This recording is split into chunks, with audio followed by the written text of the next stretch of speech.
तर त्रिभाषा सूत्राच्या निर्णयाविरोधात कलाकार खेळाडूंनीही पुढे यावं असं आवाहन उद्धव ठाकरेंनी केलंय। तर 5 जुलैच्या मोर्चाला कुणाचा पाठिंबा मिळत नाही, मोर्चात कोणी येत नाही ते बघतोच अशा शब्दात राज ठाकरे कडाडलेत।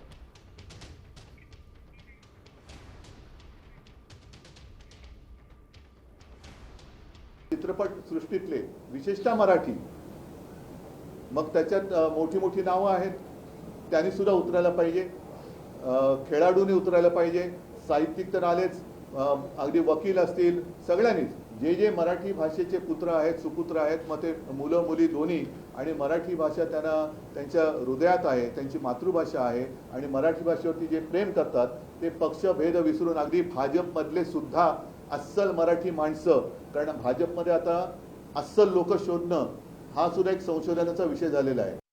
हा जो कट आहे याला कटच म्हणेन मी, महाराष्ट्राचं मराठीपण हे घालवण्याचा जो कट आहे हा उद्ध्वस्त करण्यासाठी मला असं वाटतं तमाम सर्व मराठी बांधवांनी, भगिनींनी, मातांनी, त्या विद्यार्थ्यांनी, सर्वांनी त्या मोर्चामध्ये सहभागी व्हावं अशी माझी त्यांना सर्वांना विनंती आहे।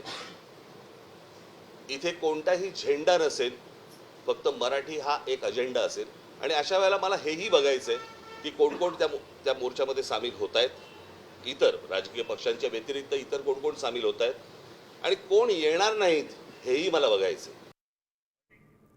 आता isakal.com आहे देशातील नंबर 1 ची मराठी न्यूज वेबसाईट। प्रत्येक अपडेटसाठी isakal.com ला नक्की भेट द्या।